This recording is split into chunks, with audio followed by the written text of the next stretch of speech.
बेटा शांत हो जाओ, देखो आप समझो।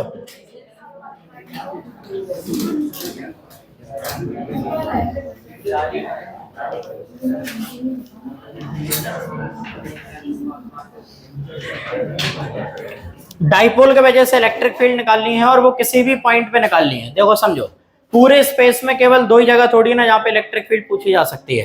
ये ऐसा नहीं है कि अपन को केवल इलेक्ट्रिक फील्ड की जरूरत एक्सियल लाइन या फिर इक्वेटोरियल लाइन पे है। इसके अलावा और भी तो पॉइंट है जहाँ पे इलेक्ट्रिक फील्ड निकालने को बोल सकते हैं। तो वो कैसे निकालोगे?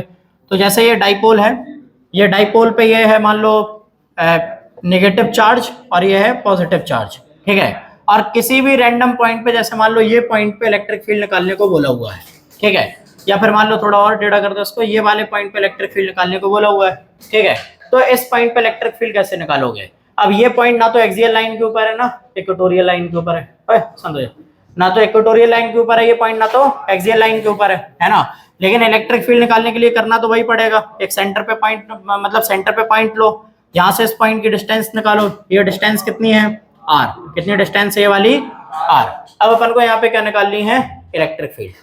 समझ रहे हो? क्या निकालनी है यहाँ पे? Electric field. तो करना वही पड़ेगा, माइनस क्यू की वजह से निकालो, प्लस क्यू की वजह से निकालो। लेकिन वो डिस्टेंसेस लोगे तो कितनी आएंगी? जैसे यहाँ पे under root a² plus r² आ गया था क्योंकि राइट एंगल ट्रायंगल बना था।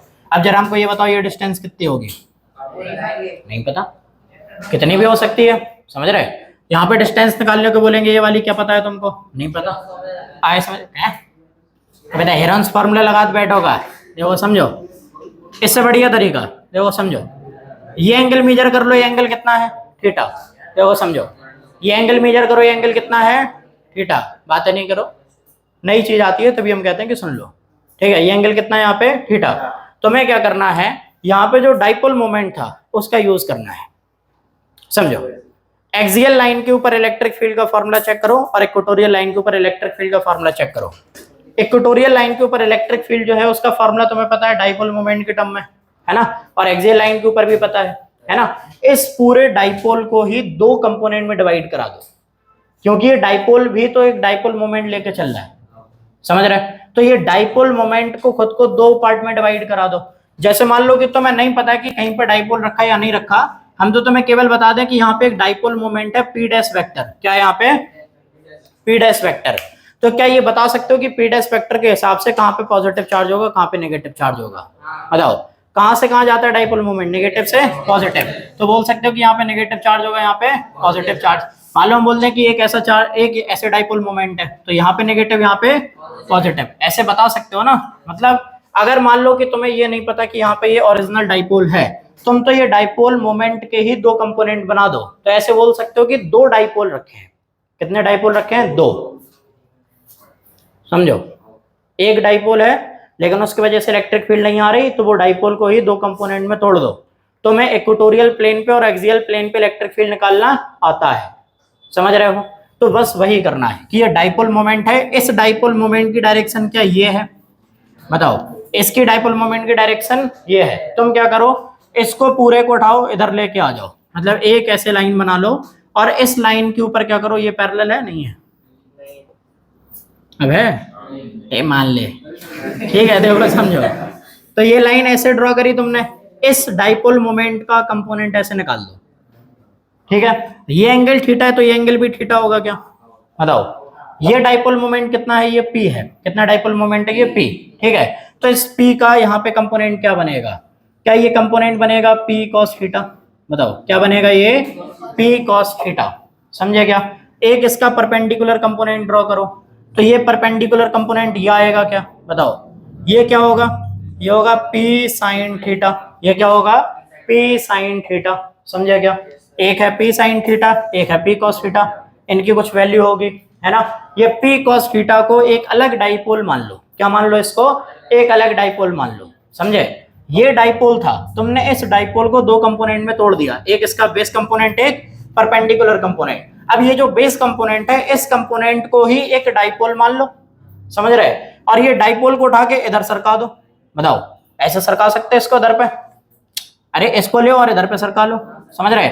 इसका सेंटर जो है इसके सेंटर से मिला लो, मतलब ऐसे कि ये इधर पे आएगा, फिर ये ऐसे जाएगा, ये ऐसा बनेगा कुछ, समझ रहे? इसको समझना है। ये p cos थीटा को उठाया, इधर पे लेके आ गए, समझे? तो ये एरो यही बनेगा इसका। ये कौन सा कंपोनेंट है? ये है p cos थीटा। क्या अब इस p cos थीटा के लिए ऐसा बोल सकते हो कि इसका नेगेटिव इधर पे होगा और पॉजिटिव इधर पे होगा? समझ रहे क्या? है नहीं, अपन को नहीं पता, समझ रहे कितना पॉजिटिव कितना नेगेटिव, लेकिन अपन को उधर से पता है कि जैसे अगर कहीं पर डाइपोल मोमेंट है तो पॉजिटिव नेगेटिव होगा, समझ रहे? तो ये डाइपोल मोमेंट है, जब इसको इधर पे रखोगे तो ये भूल जाओगी इधर पे और कुछ है, समझ रहे? केवल इतना याद रखो कि तुम्हें ये पता है कि एक डाइपोल मोमेंट इस वाली डायरेक्शन में है, तो इसका मतलब है कि एक डाइपोल ऐसे रखा है, और इस डाइपोल के लिए ये P वाला पॉइंट कहाँ पे है? एक्सियल लाइन के ऊपर है क्या? बताओ, तुम सब भूल जाओ ना, तुम्हें क्या करना है? समझ रहे? तुम्हारे दिमाग से एक तो चीजें निकलती नहीं है। हमने बोला कि बाकी सब भूल जाओ तो भूलो कि इधर पे कुछ नहीं है, तुम्हें केवल मान लो हमने एक इन्फॉर्मेशन दी है कि एक डाइपोल ऐसे रखा है, ये डाइपोल का हमने तुम्हें मोमेंट दे दिया P डैश, और यहाँ एक कोई पॉइंट है एक्सियल लाइन के ऊपर, क्या यहाँ पे इलेक्ट्रिक फील्ड की वैल्यू नहीं बता सकते हो एक्सियल लाइन का फॉर्मूला लगा के? बस वहां पे जो P वेक्टर था वो P वेक्टर की जगह पे क्या यूज कर दोगे? P cos theta. बस इतना ही तो करना है। तो बस इसको उठा के इधर पे रख दिया अपन लोगों ने, तो ये P पॉइंट क्या हो गया इसका? Axial point. एक्सियल पॉइंट की इलेक्ट्रिक फील्ड का फॉर्मूला निकाल चुके हैं, समझ रहे? अब बचा कौन? P sin theta. इसको भी उठाओ, इधर लेके आ जाओ ऐसे, समझे? तो ये P sin थीटा इधर लेके आ गए। अब क्या ये जो P sin थीटा है, ये P sin थीटा के सेंटर से ये लाइन निकल रही परपेंडिकुलर, तो क्या ये P sin थीटा के लिए इक्वेटोरियल वाला पॉइंट हो गया? आया समझ में? गया है ना? तो ये P sin थीटा के लिए P वाला पॉइंट इक्वेटोरियल प्लेन पे है, तो इलेक्ट्रिक फील्ड का फॉर्मूला पता है। P cos थीटा के लिए एक्सियल पे है, तो पॉइंट पे इलेक्ट्रिक फील्ड पता है, दो इलेक्ट्रिक फील्ड आगे ऐड करा दो, समझ रहे? Principle of superposition. तुम्हें इस डाइपोल से नहीं आ रहा था, तुमने दो डाइपोल बना लिए, समझ रहे? एक के लिए ये पॉइंट एक्सियल है, एक के लिए ये पॉइंट इक्वेटोरियल है। आया समझ में? क्या दोनों के लिए इलेक्ट्रिक फील्ड निकाल लो, वही तो इलेक्ट्रिक फील्ड आने वाली है, चाहे इधर पे ये अकेला डाइपोल रखा हो, चाहे ये दोनों डाइपोल इकट्ठे रखे हो, इलेक्ट्रिक फील्ड वही आएगी, प्रिंसिपल ऑफ सुपरपोजिशन। हमने बोला था कि प्रिंसिपल ऑफ सुपरपोजिशन का मतलब केवल वही नहीं है कि इलेक्ट्रिक फील्ड का नेट सम कराना है, ये भी मतलब है कि चाहे इधर पे ये अकेला डाइपोल रखा हो, चाहे जो दो ऐसे रख दो, यहाँ पे जो इलेक्ट्रिक फील्ड आएगी वो वही रहेगी जो पहले थी। P cos theta, P cos theta की वजह से इलेक्ट्रिक फील्ड यहाँ पे निकाल, तो electric field P cos theta की वजह से लेट कर लो, इसको बना दो E एक्सियल लिख दो, ठीक है? E axial. बेटा समझो, अब इधर पे समझो, देखो P cos थीटा के लिए वाला पॉइंट कौन सा है? एक्सियल वाला पॉइंट है ना? और P cos थीटा को तुम इधर पे लेके आ गए, तो इसका मतलब है ये ऐसे बना है कुछ, है ना? और यहाँ पे P cos थीटा जो होता है, ये अगर ये एक्सियल पॉइंट पे इलेक्ट्रिक फील्ड निकालेगा तो इसकी इलेक्ट्रिक फील्ड कौन सी डायरेक्शन में होगी? P के अलोंग होगी या P के अपोजिट होगी? एक्सियल पॉइंट पे इलेक्ट्रिक फील्ड की डायरेक्शन P के अलोंग होती है या फिर P के अपोजिट? अलोंग P होती है ना? मतलब उसमें प्लस साइन था ना, तो इसका मतलब है जो डाइपोल मोमेंट की डायरेक्शन है वही किसकी डायरेक्शन होगी? Electric field. तो इसके वजह से M पॉइंट पे इलेक्ट्रिक फील्ड इस वाली डायरेक्शन में होगी, तो इसको नाम दिया हुआ है A एक्सियल। क्या नाम दिया इसको? E axial. क्या वैल्यू होगी यहाँ पे? अब यार फार्मूला बोला था एक्सियल पॉइंट का, बताओ क्या होता है फॉर्मूला एक्सियल पॉइंट पे? 2p vector upon 4 pi epsilon naught 2p vector divided by 4 pi epsilon naught r। यहाँ पे अभी अपन लोग केवल क्या निकालना है? मैग्नीट्यूड, तो वेक्टर ऊपर से हटा दो, है ना? क्या लिखोगे यहाँ पे? 2p, लेकिन यहाँ पे p होगा या फिर p cos theta? p cos theta, क्योंकि अपन तो दो वेक्टर बना लिए ना, दो अलग-अलग डाइपोल कर दिए, समझ रहे हैं? एक डाइपोल था p, उसको p cos theta p sin theta में कन्वर्ट कर दिया, तो यहाँ पे p की जगह पे क्या आएगा? p cos थीटा, क्योंकि जिसको तोड़ा हुआ है वो तो p cos थीटा है ना, तो डाइपोल मोमेंट क्या होगा? p cos theta divided bye 4 pi epsilon naught r cube, ठीक है? डिस्टेंस r क्यूब ही होगी, क्योंकि तुमने डाइपोल को इंटरसेप्ट करा दिया, तो ये सेंटर से ही तो डिस्टेंस मेजर करोगे, है ना? और इसके सेंटर से डिस्टेंस ऑलरेडी कितनी है? r। समझ में गया? तो सेंटर से मिला ही, तो डिस्टेंस कितना होगा? r।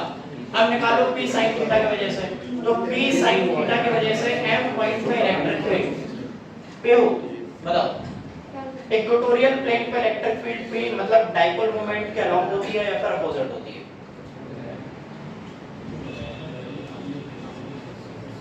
फॉर्मूला चेक करो, लिखा हुआ है ना? नहीं लिखा फॉर्मूला? कल करवाया था, लिखा है ना फॉर्मूला? चेक करो। अगर क्वेश्चन पूछने पे देखो, ऐसा नहीं है कि हम इनसे के लिए पूछ रहे हैं तो तुम्हारे सन्नाटे में बैठे रहो।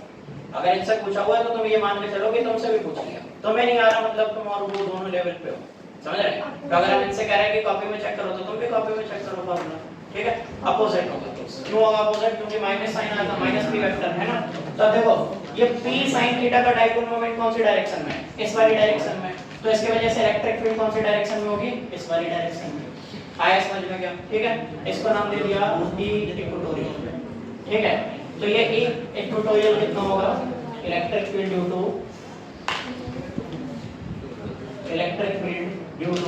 p sin theta. तो p sin थीटा की वजह से इलेक्ट्रिक फील्ड को नाम दिया हुआ है e इक्वेटोरियल। कितना आएगा? कितना मतलब फॉर्मूला इसका? माइनस, लेकिन माइनस साइन नहीं लगाओगे क्योंकि अभी पहले केवल क्या निकालना है? मैग्नीट्यूड, है ना? तो केवल क्या लिखोगे यहाँ पे? Dipole moment. तो हो जाएगा कितना dipole moment? p sin theta divided bye 4 pi epsilon naught r। समझे क्या? है ना? तो दो इलेक्ट्रिक फील्ड आ गई, एक इलेक्ट्रिक फील्ड है e इक्वेटोरियल और एक कौन सी है? e axial. अब नेट इलेक्ट्रिक फील्ड इन दोनों की जो होगी वही इलेक्ट्रिक फील्ड किसकी वजह से होगी? इस ओरिजिनल डाइपोल की वजह से। समझ रहे हैं? क्योंकि p sin थीटा की वजह से तो ये है और p cos थीटा की वजह से ये है। तो लेकिन ये तो डाइपोल के लिए ना जो ओरिजिनल अपन को गिवन था, अपन को तो ओरिजिनल कौन सा गिवन था? p। तो p की वजह से क्या होगी? p की वजह से वो होगी जो इन दोनों का नेट होगा। समझ रहे हैं? और इन दोनों का नेट निकालोगे क्या? कैसे निकालोगे? पैरेललोग्राम में, ठीक है? ये ऐसे बनाओगे तो ये इलेक्ट्रिक फील्ड बस ऐसे जाएगी, ये होगी e नेट। ये क्या होगी इसकी? e net. आया समझ में क्या? तो इस पॉइंट पे इलेक्ट्रिक फील्ड आ जाएगी। e नेट निकालोगे क्या? बताओ दीजिए कैसे निकालोगे? Under root a square plus b square plus 2ab cos theta करोगे, है ना? अब यहां पे e एक्सियल और e इक्वेटोरियल के बीच में एंगल कितना है? 90 डिग्री। तो cos 90 की वैल्यू कितनी हो जाएगी? 0। तो क्या बचेगा? Under root a square plus b square, है ना? तो यहां पर रिजल्टेंट इलेक्ट्रिक फील्ड कितनी होगी? Resultant electric field is electric field due to original given dipole, ठीक है? तो जो नेट रिजल्टेंट इलेक्ट्रिक फील्ड होगी वो इलेक्ट्रिक फील्ड किसकी वजह से होगी? ओरिजिनल डाइपोल की वजह से। कैसे निकालोगे? तो E net is equal to कितना आएगा? E net is equal to इसका मैग्नीट्यूड आने वाला है, ठीक है? E net is equal to कितना आएगा? यह है under root of p axial square plus p equatorial square, ठीक है? ये करा दो, यहाँ पे करा दो इसका स्क्वायर अंडर रूट ऑफ, यहाँ पे इसका स्क्वायर कराओगे तो यहाँ पे देखो 2p cos theta divided bye 4 pi epsilon naught r cube इसका स्क्वायर प्लस यहाँ पे आएगा ये p sin theta divided bye 4 pi epsilon naught r cube और इसका पूरे का स्क्वायर, ठीक है? क्या कॉमन आ जाएगा? यहाँ पे देखो p upon 4 pi epsilon naught r cube, ये दोनों में कॉमन आएगा। स्क्वायर कराओगे, रूट चढ़ाओगे, फिर वही हो जाएगा, है ना? तो इसको पूरे को बाहर लिया जा सकता है p upon 4 pi epsilon naught r cube. अंदर क्या बचेगा? रूट के अंदर बचेगा, देखो यहाँ पे ये बचेगा 2 cos थीटा उसका स्क्वायर, तो कितना हो जाएगा? 4 cos स्क्वायर थीटा प्लस यहाँ पे कितना हो जाएगा? sin स्क्वायर थीटा, ठीक है? आइडेंटिटी लगेगी कोई यहाँ पे? अभी तो नहीं लगेगी। अभी क्या करो? sin square theta plus cos square theta कहाँ से होगा? स्प्लिट करना पड़ेगा ना। हाँ तो ये बोलो ना कि अभी नहीं लग रही, स्प्लिट करोगे फिर लगेगी ना। 4 sin स्क्वायर थीटा को क्या करोगे? 3 cos square theta plus cos square theta. तो a cos square theta plus sin square theta कितना हो जाएगा? 1। तो बस उसको 1 लिख दो। तो यहाँ पे यही फार्मूला क्या बनेगा? p upon 4 pi epsilon naught r cube bracket में अंदर में क्या बचेगा? 3 cos स्क्वायर थीटा प्लस 1। ये आएगा electric field due to dipole at any point. अभी लेकिन क्या ये e वेक्टर है? बताओ। नहीं, ये केवल क्या है यहाँ पे? मैग्नीट्यूड। तो यहाँ पे डायरेक्शन निकालनी है तो कैसे निकालोगे? e वेक्टर फालतू की वेक्टर। जब मैग्नीट्यूड के टर्म्स में जब मैग्नीट्यूड के टर्म्स में वेक्टर रिजॉल्व करते हो तो डायरेक्शन किससे दी जाती है? अल्फा से। अल्फा एंगल निकालते हो? बताओ। यहाँ पे दो वेक्टर थे, a वेक्टर b वेक्टर, ऐसे दिया नहीं होता था a vector b vector. Resultant निकालोगे, है ना? तो यहाँ पे देखो ये एंगल था थीटा, ठीक है? ये एंगल निकाल देते थे अल्फा।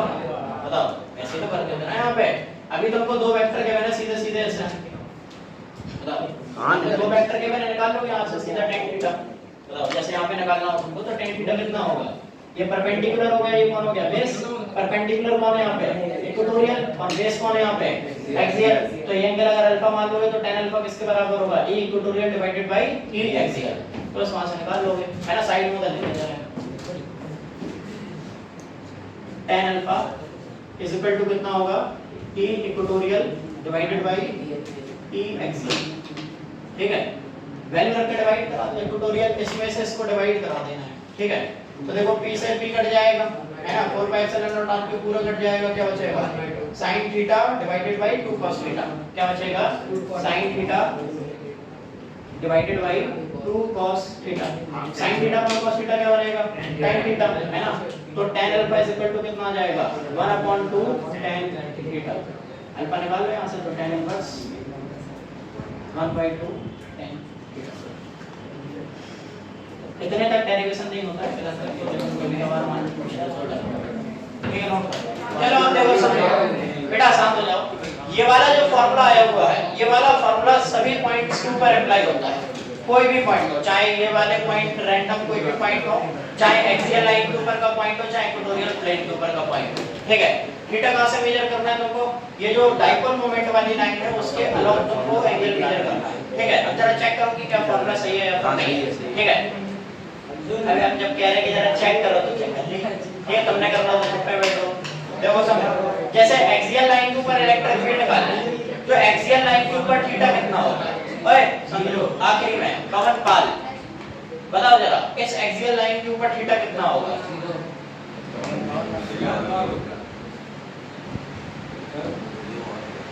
थीटा कैसे निकालते हैं।